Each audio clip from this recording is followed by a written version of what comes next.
আমাদের মাঝে এসেছে যেন আমাদের থেকে ফেতনা চলে যায়, অশ্লীলতা চলে যায়, পরনিন্দা চলে যায়, হিংসা নিন্দা চলে যায়।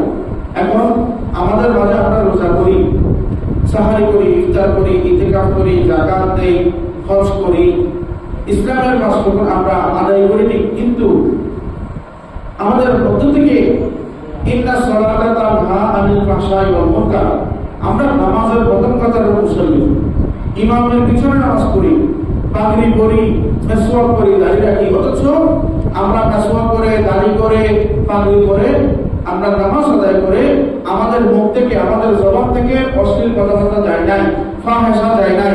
যে নামাজ ইন্না সালাতা তানহা আনিল ফাহশাই ওয়াল মুনকার, নিশ্চয়ই নামাজ মানুষ থেকে অশ্লীলতা, খারাপ কাজ থেকে বিরত রাখে। নামাজ অশ্লীল ও খারাপ কাজ থেকে বিরত রাখে। এখন অনেকেই আছে,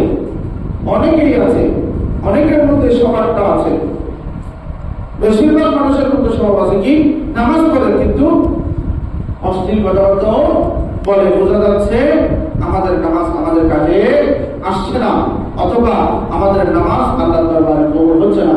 যদি কবুল হতো আমার মুখ থেকে এক নাম্বার অশ্লীলতা চলে যেত, গর্হিত কাজ, খারাপ কাজ আমার কাছ থেকে চলে যেত।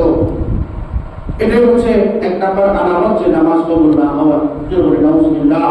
আল্লাহ আমাদেরকে এরকম অশ্লীল খারাপ কাজ থেকে হেফাজত করুন। আমাদের নামাজ যেন আল্লাহর জন্য হয়, ওই নামাজ আদায় করে যেন আমরা আল্লাহর রাজামন্দি হাসিল করতে পারি।